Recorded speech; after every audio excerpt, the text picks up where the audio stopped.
ദൈവനാമം മഹത്വപ്പെടുമാറാകട്ടെ. നമുക്ക് ഈ സെഷനിൽ 1 കൊരിന്ത്യർ 3-ാമത്തെ അധ്യായത്തിൻ്റെ 16-ാം വാക്യം മുതൽ 23-ാം വാക്യം വരെ നമുക്ക് ശ്രദ്ധിക്കാം. കഴിഞ്ഞ സെഷനിൽ നമ്മൾ ചിന്തിച്ചിരുന്നത്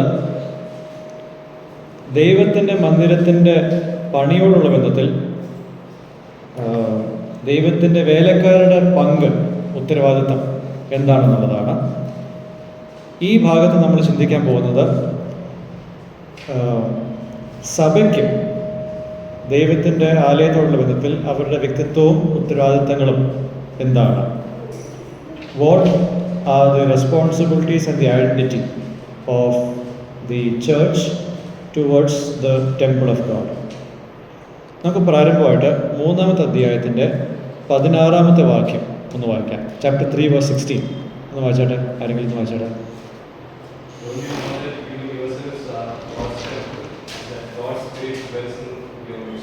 ഓക്കെ. നിങ്ങൾ ദൈവത്തിൻ്റെ മന്ദിരമാകുന്നത് നിങ്ങൾക്കറിയുന്നില്ലയോ? പൗലോസ് ഇവിടെ ഇവരുടെ വ്യക്തിത്വം എന്താണെന്നുള്ളത് ഇവരോട് പറയുകയാണ്. ഹീസ് റിമൈൻഡിങ് നമുക്ക് ഐഡൻറ്റിറ്റി. നിങ്ങൾ ദൈവത്തിൻ്റെതാണ്. You belong to God ultimately. ദൈവമാണ് നിങ്ങളുടെ ഉടമസ്ഥൻ. ഈ പ്രാസംഗികരോ അപ്പോസ്തലന്മാരോ അല്ല നിങ്ങളുടെ ഉടമകൾ. നിങ്ങൾ അവർക്ക് വേണ്ടിയിട്ട്, അവർ നിങ്ങളുടെ ദൈവം എന്ന രീതിയിലാണ് നിങ്ങൾ അവരെ പറ്റി ഇങ്ങനെ വർഷിപ്പ് ചെയ്തുകൊണ്ടിരിക്കുന്നത്. പക്ഷേ അവരല്ല നിങ്ങളുടെ ഉടമ, ദൈവമാണ് നിങ്ങളുടെ ഉടമ. നിങ്ങളുടെ ഫേവററ്റ് പ്രീച്ചർ ആരാണെങ്കിലും ശരി, that doesn't matter. God is your owner through salvation. 1-ാമത്തെ അധ്യായത്തിൻ്റെ 2-ാമത്തെ വാക്യം നമുക്ക് അവിടെ നിന്ന് പോകാം. അവിടെ ആരുടെ സഭയാണ്? കൊരിന്ത്യയിലുള്ള സഭ ആരുടെ സഭയാണ്? To the church of God. ദൈവമാണ് അതിൻ്റെ ഉടമ. And read through that verse. To those sanctified in Christ Jesus and called to be what? His holy people, His saints. അവൻ്റെ വിശുദ്ധന്മാരായിട്ടാണ് ഇവരെ വിളിച്ചിരിക്കുന്നത്.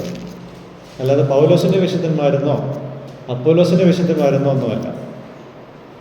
So that is why we shouldn't just glance over the salutation.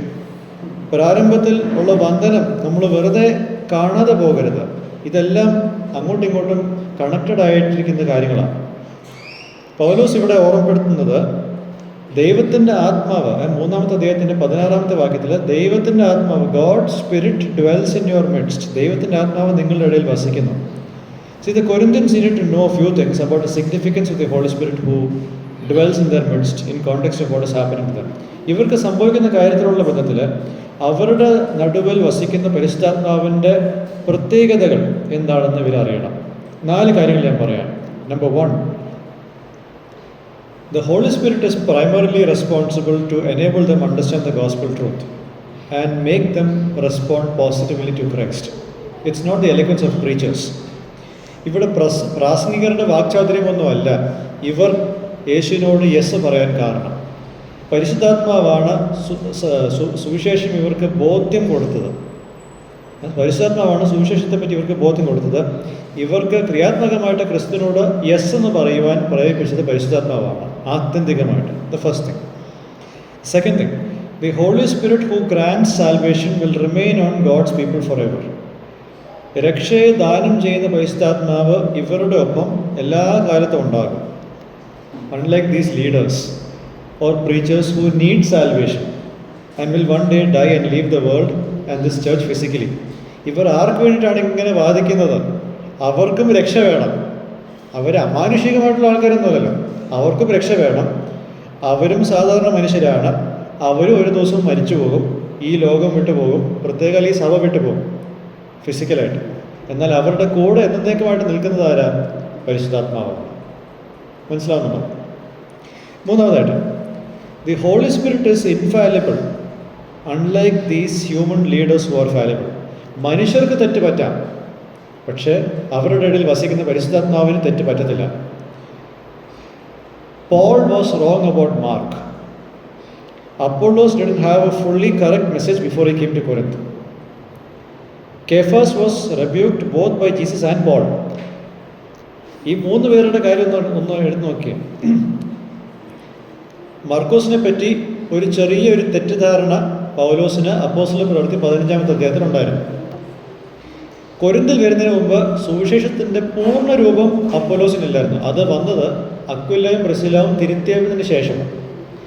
ഇനി യേശുവും പൗലോസും ഒരുപോലെ പത്രോസിനെ തർജ്ജനം ചെയ്തു. അപ്പോൾ ഇവർ മനുഷ്യരെന്ന നിലയിൽ ഇവർക്കും തെറ്റ് പറ്റാം.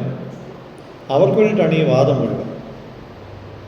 എന്നാൽ പരിശുദ്ധാത്മാവിന് തെറ്റ് പറ്റത്തില്ല. He's infallible. നാലാമതായിട്ട്, the holy spirit searches the minds, yes even the deep things of God. ദൈവത്തിൻ്റെ മനസ്സിനെ ആരായുന്നതാണ് പരിശുദ്ധാത്മാവ്. അല്ലാതെ ഈ മനുഷ്യ നേതാക്കന്മാർ അല്ലെങ്കിൽ മനുഷ്യ പ്രാസംഗികർക്ക് അറിവിൽ പരിമിതികളുണ്ട്. These human leaders have finite knowledge. അപ്പോൾ അവരുടെ ഇടയിലുള്ള പരിശുദ്ധാത്മാവ്, അവരുടെ ഇടയിൽ വസിക്കുന്ന പരിശുദ്ധാത്മാവിന് ഈ പ്രാസംഗികരെക്കാൾ ശ്രേഷ്ഠതയുണ്ട്. പരിശുദ്ധാത്മാവിനാണ് ഇവർ നോക്കേണ്ടത്, അല്ലാതെ പ്രാസംഗികരെ അല്ല ആത്യന്തികമായിട്ട്.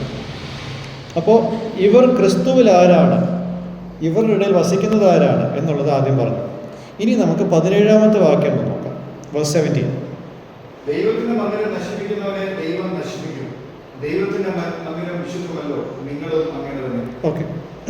Paul reminds of the consequences of destroying their God-given identity and God's program of salvation. ദൈവം തന്നിരിക്കുന്ന വ്യക്തിത്വത്തെയും ദൈവത്തിൻ്റെ രക്ഷണ്യ പദ്ധതിയെയും നശിപ്പിക്കുന്നവന് ഉള്ള ഭവിഷ്യത്തുകളാണ് പൗലോസ് ഈ വാക്യത്തിൽ പറയുന്നത്. If anyone destroys God's temple, God will destroy that person. ഒരുവൻ ദൈവത്തിൻ്റെ മന്ദിരത്തെ നശിപ്പിച്ചാൽ ദൈവം ആ വ്യക്തിയെ നശിപ്പിക്കും. Now here are a few questions and its answers in context. Number 1, in context, how would the destroying of God's temple look like? ദൈവത്തിൻ്റെ മന്ദിരത്തെ നശിപ്പിക്കുക എന്ന് പറയുമ്പോൾ അതെങ്ങനെയാണ് നടക്കുന്നത്? There are two things in here. One, creating factions based on some favorite preachers and destroying the unity that God brought about among believers through the gospel message and through Jesus who was crucified. ഈ സഭയിൽ ഇഷ്ടപ്പെട്ട പ്രാസംഗികരുടെ അടിസ്ഥാനത്തിൽ ഭിന്നതകൾ ഉണ്ടാകുകയും ദൈവം സുവിശേഷത്തിലൂടെയും ക്രിസ്തുവിലൂടെയും ഉണ്ടാക്കിയ ഐക്യത്തെ നശിപ്പിക്കുകയും ചെയ്യുന്നതാണ് ഇവിടെ ദൈവത്തിൻ്റെ മന്ദിരത്തെ നശിപ്പിക്കുന്നതിൻ്റെ ഒരു വഴി. Second, creating hatred, jealousy and quarreling among believers regarding things that don't matter in eternity or regarding things that are not central to the faith. നിത്യതയുടെ ദർശനത്തിൽ പ്രസക്തിയില്ലാത്ത കാര്യത്തെ വെച്ചും വിശ്വാസത്തിൻ്റെ കാര്യത്തിൽ പ്രാധാന്യമില്ലാത്ത കാര്യത്തെ വെച്ചും വിശ്വാസികളുടെ ഇടയിൽ വെറുപ്പ്, അസൂയ, ഈർഷ്യം ഇതെല്ലാം ഉളവാക്കുന്ന ഒരു കാര്യം. എന്നുവെച്ചാൽ സ്വർഗത്തിൽ ചെല്ലുമ്പോൾ ആരും പൗലോസിൻ്റെ വാക്ചാതുര്യം ഇല്ലായ്മ പറ്റിയോ അപ്പോലോസിൻ്റെ വാക്ചാതുര്യം കൂടുതലിനെ പറ്റിയൊന്നും അവിടെ പറയാറില്ല. അവിടെ ആ ദൈവത്തിൻ്റെ അതിശയ സ്നേഹത്തെ പറ്റിയായിരിക്കും എല്ലായ്പ്പോഴും ഡിസ്കഷൻ. അതൊന്നുമല്ല സ്വർഗത്തിലെ ഡിസ്കഷനെങ്കിൽ ഇതിനെപ്പറ്റി ഇവിടെ ഒരു തർക്കത്തിൻ്റെയും വിഭജനത്തിൻ്റെയും കാര്യമില്ലെന്നാണ് ഇവിടെ പൗലോസ് പറയുന്നത്. These things, that is destroying God's temple, ഇത് ദൈവത്തിൻ്റെ കണ്ണിൽ വളരെ ഗൗരവമുള്ളൊരു കാര്യമാണ്. And its seriousness is seen in how God inevitably destroys somebody who does this. അങ്ങനെ ഒരു വ്യക്തിയെ ദൈവം നശിപ്പിക്കുമെന്ന് പറയുന്നതിലൂടെ ഇതിൻ്റെ ഗൗരവം എത്രത്തോളമാണെന്നുള്ളത് ഇവിടെ പൗലോസ് വളരെ വ്യക്തമായിട്ട് പറയുന്നുണ്ട്. No why is that consequence happening in verse 17? ഇങ്ങനൊരു ഭവിഷ്യത്ത് എന്തുകൊണ്ടാണ് 17-ാമത്തെ വാക്യത്തിൽ പറയുന്നത്? രണ്ട് കാരണമുണ്ട്. God's temple is sacred. ദൈവത്തിൻ്റെ മന്ദിരം വിശുദ്ധമാണ്. Set apart from the world, ലോകത്തിൽ നിന്നും വേർപെട്ട് നിൽക്കുന്നതാണ്. ഓക്കെ, ലോകത്തിൻ്റെ മൂല്യങ്ങളിൽ നിന്നും വേർപെട്ട് നിൽക്കുന്നതാണ്. So, God's temple is supposed to reflect God's righteous standards. ദൈവത്തിൻ്റെ നീതി നിറഞ്ഞ മാനദണ്ഡങ്ങളെ പ്രതിഫലിക്കാൻ വേണ്ടിയിട്ട് ദൈവം നീക്കി വെച്ചിരിക്കുന്ന വസ്തുവാണ് ദൈവത്തിൻ്റെ മന്ദിരമായ സഭ. Anyone trying to bring in worldly criteria to define and divide people within God's temple is doing an act of desecrating God's temple. ലോകത്തിൻ്റെ മാനദണ്ഡങ്ങളെ സഭയിലേക്ക് കൊണ്ടുവന്നിട്ട് സഭയിലെ ജനങ്ങളെ നിർവചിക്കുവാനും വിഭജിക്കുവാനും അതിൻ്റെ അടിസ്ഥാനത്തിൽ ശ്രമിച്ചാൽ അത് നിന്ദാപരമായിട്ടുള്ളൊരു കാര്യമാണ്. അതായത് ലോകത്തിലെ ഏതെങ്കിലും ഒരു മാനദണ്ഡം വെച്ച് സഭയിലെ ഒരാളെ അളക്കുന്നത് it's an attack on the gospel. അത് സുവിശേഷത്തിനെതിരെയുള്ള ഒരു അറ്റാക്കായിട്ട് തന്നെയാണ് നമ്മളതിനെ കാണുന്നത്. ഇനി രണ്ടാമത്തെ കാരണം, ഇംഗ്ലീഷിൽ നമ്മൾ ഇങ്ങനെ കാണുന്നു, you together are the temple. നിങ്ങൾ ഒരുമിച്ചാണ് ആ മന്ദിരം. ഓക്കെ, പല പശ്ചാത്തലത്തിലും ഉണ്ടായിരുന്ന ഈ വിശ്വാസികളെ യേശു ആകുന്ന ഒരു കോമൺ സോഴ്സിലേക്ക് കൊണ്ടുവരികയായിരുന്നു ദൈവം. He is bringing together people. Any attempt to divide people based on worldly criteria is against the Son who died to make everyone united with one another and with God. നമ്മൾ ദൈവത്തോടും തമ്മിലും ഐക്യമുണ്ടാകാൻ വേണ്ടിയിട്ടാണ് ക്രിസ്തുവിൻ്റെ മരണമുണ്ടായത്. ആ ക്രിസ്തുവിൻ്റെ മരണത്തിനെതിരെ നിൽക്കുന്നതാണ് ഈ വക പ്രവണതകൾ, ഈ വിഭജനത്തിൻ്റെ കാര്യം. വിഭജനം എന്ന് ഞാൻ പറയുമ്പോൾ നിത്യതയുടെ വെളിച്ചത്തിൽ പ്രാധാന്യമില്ലാത്ത കാര്യത്തെ പറ്റിയുള്ള വിഭജനം, അല്ലാതെ സത്യോപദേശത്തിൻ്റെയും കപടതയുടെയും വിഭജനമല്ല ഞാനിവിടെ പറയുന്നത്. Understand that. ഓക്കെ, ഇനി നമുക്ക് 18-ാം വാക്യം മുതൽ 20-ാമത്തെ വാക്യം വരെ വായിക്കാം. ആരും തന്നെ തന്നെ വഞ്ചിക്കരുത്. താൻ ഈ ലോകത്തിൽ ജ്ഞാനി എന്ന് നിങ്ങളിൽ ആർക്കെങ്കിലും തോന്നിയാൽ അവൻ ജ്ഞാനിയാകേണ്ടതിന് പോഷനായി തീരട്ടെ. ഈ ലോകത്തിന്റെ ജ്ഞാനം ദൈവസന്നിധിയിൽ പോഷത്വമത്രേ. അവൻ ജ്ഞാനികളെ അവരുടെ കൗശലത്തിൽ പിടിക്കുന്നു എന്നും കർത്താവ് ജ്ഞാനികളുടെ വിചാരം വ്യർത്ഥം എന്നറിയുന്നു. Okay, solutions that work against the tendency to destroy God's temple. ദൈവത്തിൻ്റെ മന്ദിരത്തെ നശിപ്പിക്കാനുള്ളൊരു പ്രവണത ഉണ്ടാകുമ്പോൾ അതിനെതിരെയുള്ള മരുന്നുകൾ എന്തൊക്കെയാണ്, അല്ലെങ്കിൽ പരിഹാരം എന്തൊക്കെയാണെന്നാണ് നമ്മൾ ഈ 3 വാക്യങ്ങളിൽ കാണുന്നത്. കൊരിന്ത്യ വിശ്വാസികൾ ഇതൊക്കെയാണ് ചെയ്യേണ്ടത്. 1. They must not deceive themselves regarding the following things. ഇനി പറയാൻ പോകുന്ന കാര്യങ്ങളെ സംബന്ധിച്ച് അവർ സ്വയം വഞ്ചിതരാകരുത്. 1. What is it? The consequences of what they are currently doing and how God sees it. ഇപ്പോൾ അവർ എന്താണ് ചെയ്തുകൊണ്ടിരിക്കുന്നത്, അത് ദൈവം എങ്ങനെ കാണുന്നു എന്നുള്ളതും ആ ചെയ്യുന്നതിൻ്റെ ഭവിഷ്യത്തുകൾ എന്താണെന്നുള്ളതും ഇവരറിയണം. ഇപ്പോൾ ഇവരെന്താണ് ചെയ്യുന്നത്? ദൈവത്തിന് മാത്രം കൊടുക്കേണ്ട മഹത്വത്തിനെ പിടിച്ച് പറിക്കുവാൻ വേണ്ടിയിട്ട് ഭിന്നതകൾ ഇവിടെ ഉണ്ടാകുന്നു. occurrences of creation of factions that aim for the attention that belongs to God. പിന്നെ രണ്ടാമതായിട്ട് the potential division of the church that is going very much in the lines of the Greco-Roman world and its value system. അന്നത്തെ Greek Roman ചിന്താഗതിയുടെ ഒരു അടിസ്ഥാനത്തിൽ പോകുന്ന ഒരു രീതിയാണ് വിഭജനം. ദേ divide. അതേ കാര്യം സഭയിൽ നടക്കുമ്പോൾ തന്നെ വാട്ട്സ് ദ സെപ്പറേഷൻ? എന്താണ് വേർപാട്? എവിടെയാണ് വേർപാട്? God will destroy all those who are guilty of these actions and he is not lenient about it. ഇതിലൊരു ദാക്ഷിണ്യവുമില്ലാതെയാണ് ദൈവം ഈ ചെയ്യുന്നവരെ നശിപ്പിക്കുന്നത്. And what is the next thing that they do? They are continually holding on to an identity that isn't true about them. അവരെ പറ്റി സത്യമല്ലാത്തൊരു കാര്യം അത് അവരുടെ വ്യക്തിത്വമാക്കുന്നതിൽ ഒരു കുറ്റം അവർ ചെയ്യുന്നുണ്ട്. See, we already saw the fascination for eloquent words of wisdom, even though not many of them are wise by human standards. മാനുഷിക അളവുകോൽ വെച്ച് നോക്കിയാൽ ഇവരാരും ജ്ഞാനികളൊന്നുമല്ല. പക്ഷേ ജ്ഞാനത്തിൻ്റെ വാക്കുകളെ കേൾക്കും, ജ്ഞാനികൾ സംസാരിക്കുന്നതെ കേൾക്കും.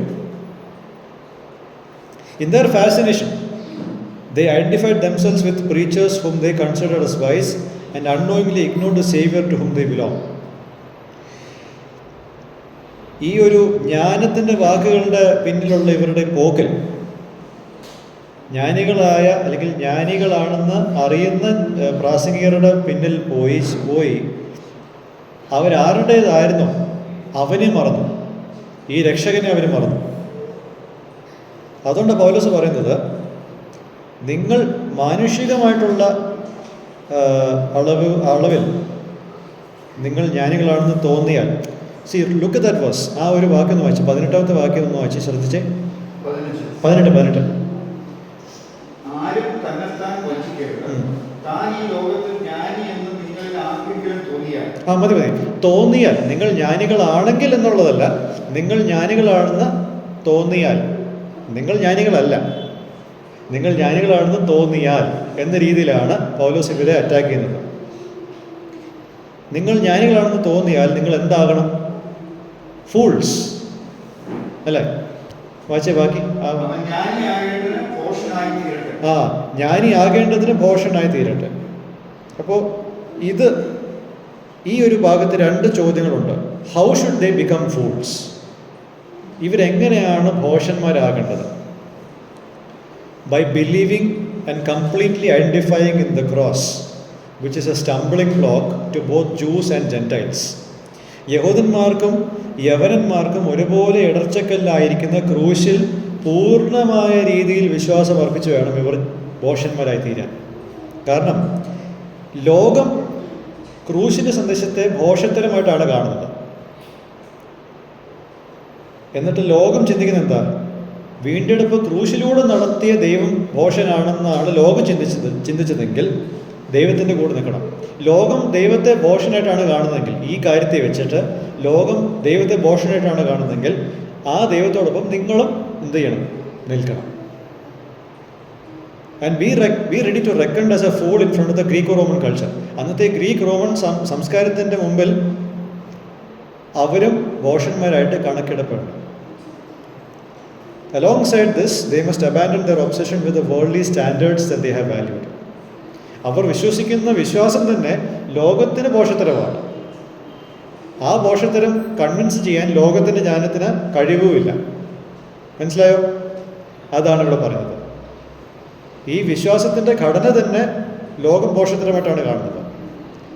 അതുകൊണ്ട് അതിനെ ബോധ്യപ്പെടുത്തുവാൻ ജ്ഞാനത്തിൻ്റെ വാക്കുകൾക്ക് പോരായെങ്കിൽ നിങ്ങൾ ഭോഷന്മാരായിട്ട് തന്നെ നിൽക്കണം. നിങ്ങൾ മറ്റുള്ളവരെ ജ്ഞാനത്തിൻ്റെ വാക്കുകൾ വെച്ച് അളക്കുന്നുവെങ്കിൽ ആ അളവുകോലും മാറ്റിവെക്കണം. 2, why should they become fools in the eyes of the world? ലോകത്തിൻ്റെ മുമ്പിൽ ഭോഷന്മാരായിട്ട് അവർ എന്തുകൊണ്ടായി തീരണം? So that they become wise by holding on to God's wisdom that was revealed in the holy spirit. പരിശുദ്ധാത്മാവിലൂടെ വെളിപ്പെടുത്തി കിട്ടിയ ദൈവത്തിൻ്റെ ജ്ഞാനത്തിൽ മുറുകെ പിടിച്ച് അവർ ജ്ഞാനികളാകേണ്ടതിന്. ലോകത്തിന് മുമ്പുള്ള അവർ ഭോഷന്മാരാണ്. കാരണം they are believing in a foolish message that is seen as foolish by the world. പക്ഷേ ഈ സന്ദേശം വിശ്വസിക്കുമ്പോൾ ഇവർ ഫൂളിഷ് ആണോ ജ്ഞാനികളാണോ? യഥാർത്ഥത്തിൽ ദൈവത്തിന് മുമ്പിൽ ഇവർ ജ്ഞാനികളാണ്, ലോകത്തിന് മുമ്പിൽ ഭോഷന്മാരാണ്. ആത്മാവില്ലാത്ത വ്യക്തി ദൈവകാര്യങ്ങളെ ഭോഷത്തരമായിട്ട് കാണുന്നത് പോലെ the wisdom of the world is seen as foolishness in God's sight. ദൈവം ഇതിനെ ഭോഷത്തരമായിട്ട് കാണും. ലോകം ദൈവത്തെയും ദൈവം ലോകത്തെയും എന്തായിട്ടാണ് കാണുന്നത്? ഭോഷത്തരമായിട്ടാണ് കാണുന്നത്. And that is solidified by Paul as he quotes Job 5:13 and Psalm 94:14. ഇവിടെ 20ാമത്തെ വാക്യത്തിൽ 19-20 പഴയ നിയമത്തിലെ 2 വാക്യങ്ങൾ ഉദ്ധരിച്ചാണ് പൗലോസ് ഇവിടെ പറയുന്നത്. God sees the futility of the wise and catches them in their craftiness. ലോകത്തിൻ്റെ ജ്ഞാനത്തിൻ്റെ വ്യർത്ഥതയെ കണ്ടിട്ട് അവരുടെ കൗശലത്തെ പിടികൂടുകയാണ് ദൈവം. None of the worldly people, wise people received Christ. ലോകപ്രകാരം ജ്ഞാനികളായിട്ട് തിരിക്കുന്ന ആൾക്കാരും കർത്താവിനെ സ്വീകരിച്ചിട്ടില്ല. Those who are fools in the eyes of the world did. ലോകത്തിൻ്റെ കണ്ണിൽ ഭോഷന്മാരായിട്ടുള്ള ആൾക്കാരാണ് ക്രിസ്തുവിനെ സ്വീകരിച്ചത്. സോ ഇവിടെ നമുക്ക് 2-3 ലെസൺസ് ഞാൻ പറഞ്ഞ് നമുക്ക് ഇന്നത്തെ സെഷൻ അവസാനിപ്പിക്കാം. Number 1, as believers we must understand that God's church, universal and local, it's sacred. വിശ്വാസികൾ എന്ന് ചിന്തിക്കുന്ന നാം മനസ്സിലാക്കേണ്ടത് സാർവത്രികമായിട്ടുള്ളതും പ്രാദേശികമായിട്ടുള്ള സഭ അത് വിശുദ്ധമാണ് ദൈവത്തിന്. അതിനെ വേർതിരിച്ച് വെച്ചിരിക്കുകയാണ്. It's set apart. അത് ദൈവത്തിൻ്റെ കണ്ണിൽ പ്രാധാന്യമുള്ളതാണ്. It's important in God's eyes. അതുകൊണ്ട് ദൈവത്തിൻ്റെ കമ്മ്യൂണിറ്റിക്ക് നാം പ്രാധാന്യം കൊടുത്തേ പറ്റും. We need to have the same importance in our minds for God's community and do everything needed to preserve the unity that exists among true believers. സത്യവിശ്വാസികളുടെ ഇടയിൽ ഉള്ള ഐക്യം, ആ ഐക്യത്തെ നിലനിർത്തുവാൻ നാം എല്ലാം ചെയ്യണം. ഒന്നുകൂടെ പറയാം, സത്യവിശ്വാസികളുടെ ഇടയിലുള്ള ഐക്യത പല കാരണങ്ങളുണ്ടാവാം. ഞാൻ പറഞ്ഞത് എന്തുകൊണ്ടാണെന്ന് വെച്ചാൽ പല ആൾക്കാരും അവരുടെ പ്രായം വെച്ചായിരിക്കും ഐക്യത ഉണ്ടാകുന്നത്, അല്ലെങ്കിൽ കളിക്കുന്ന സ്പോർട്സിൻ്റെ വിഷയത്തിൽ, അതും അല്ലെങ്കിൽ സാമ്പത്തികമായിട്ടുള്ള കാര്യങ്ങളുടെ അടിസ്ഥാനത്തിൽ.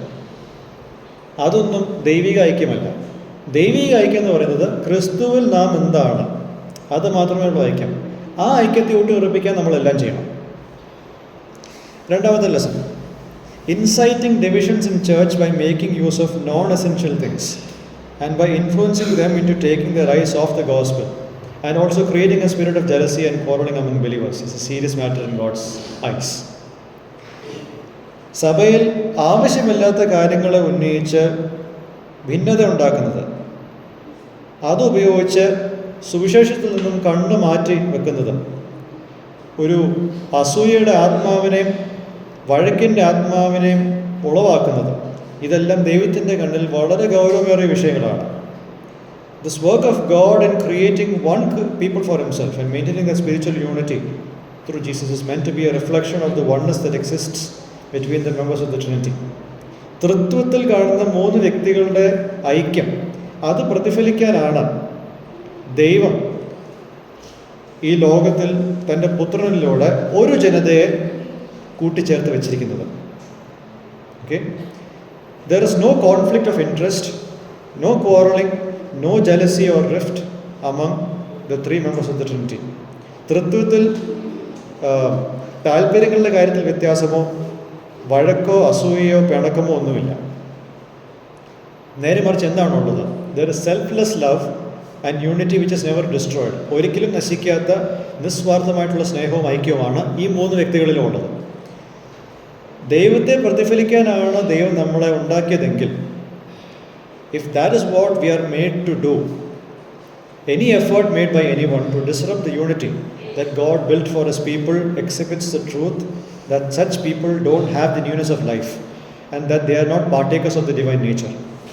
ഈ ഐക്യത്തെ നശിപ്പിക്കാനായിട്ടാണ് ചിലവർ ശ്രമിക്കുന്നതെങ്കിൽ എന്ത് സത്യമാണ് വെളിപ്പെടുത്തുന്നത്? ആ വ്യക്തിക്ക് ജീവൻ്റെ പുതുക്കം ഇല്ല, ദിവ്യ സ്വഭാവത്തിൻ്റെ പങ്കാളിയുമല്ല. They attempt to divide that which is sacred. വിശുദ്ധമായ ഒരു കാര്യത്തെ വിഭജിക്കുവാൻ അവർ ശ്രമിക്കുന്നു. And they are playing with fire. അവർ തീ കൊണ്ടാണ് കളിക്കുന്നത്. They are at a risk of falling into the hands of the living God. ജീവനുള്ള ദൈവത്തിൻ്റെ കൈകളിൽ വീണു പോകുന്ന ഒരു റിസ്ക് അവർക്കുണ്ട്. Why? Because God will destroy that person. ആ വ്യക്തി ദൈവം നശിപ്പിക്കും. You know what? Yeah. That person is playing with fire. ആ വ്യക്തി തീ കൊണ്ടാണ് കളിക്കുന്നത്. ദൈവത്തിൻ്റെ സഭയെ വിഭജിക്കുന്ന ആ വ്യക്തി, പ്രത്യേകിച്ച് ആവശ്യമില്ലാത്ത കാര്യങ്ങളെ വെച്ച് വിഭജനം നടത്താൻ ശ്രമിക്കുന്ന ഒരു വ്യക്തി, ആ വ്യക്തിക്ക് ജീവൻ്റെ പുതുക്കമില്ല, ആ വ്യക്തി ദിവ്യ സ്വഭാവത്തിൻ്റെ പങ്കാളിയല്ല. Okay, that person doesn't lose his salvation, rather his lack of salvation is exposed by his destruction. ആ വ്യക്തിക്ക് രക്ഷ നഷ്ടപ്പെടുന്നില്ല, മറിച്ച് അദ്ദേഹത്തിൻ്റെ രക്ഷയില്ലാത്ത അവസ്ഥ അദ്ദേഹത്തിൻ്റെ നാശത്തിലൂടെ വെളിപ്പെടുത്തുകയാണ്. അതാണ് നമ്മളിവിടെ കാണുന്നത്. ദൈവത്തിൻ്റെ ആലയത്തെ ഇങ്ങനെ വിഭജിക്കാൻ ശ്രമിക്കുന്ന ഒരാൾ രക്ഷിക്കപ്പെട്ടിട്ടില്ല എന്നുള്ളതും ഇവിടെ തെളിയുകയാണ്. കാരണം തൃത്വത്തിൽ വിഭജനമില്ല എങ്കിൽ ആ ദൈവത്തെ പ്രതിഫലിക്കുന്ന പുതിയ നിയമവിശ്വാസിക്ക് ഇങ്ങനൊരു ടെൻഡൻസി ഉണ്ടാവില്ല.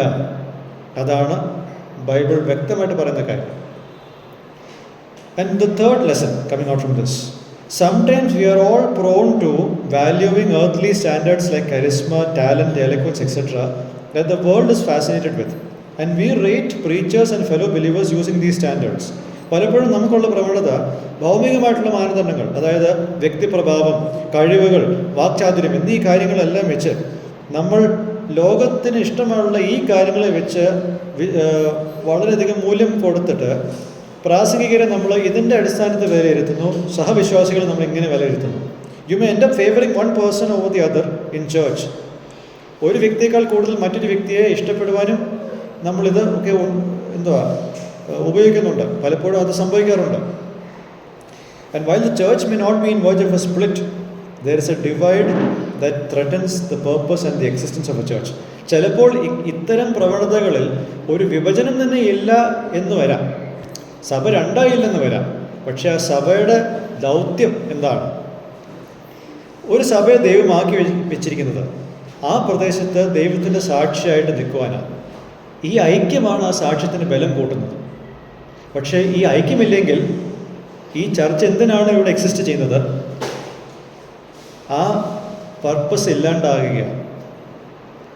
ഈ ചർച്ച് ഇവിടെ എക്സിസ്റ്റ് ചെയ്യുന്നതിൻ്റെ അർത്ഥവുമില്ലാണ്ടാകുകയാണ് ഇവിടെ ഐക്യമില്ലാതിരിക്കുമ്പോൾ.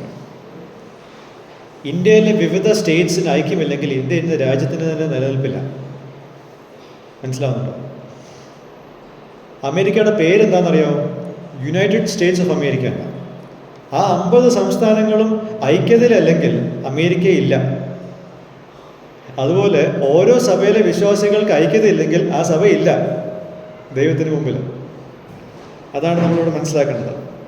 Do not be deceived by the things that you do in regard to replacing the birth of Christ. ക്രിസ്തുവിൻ്റെ മൂല്യത്തെ മാറ്റി നിർത്തിക്കൊണ്ട് നാം ചെയ്യുന്ന ഒരു കാര്യത്തെപ്പറ്റി നമ്മൾ വഞ്ചിതരാകരുത്.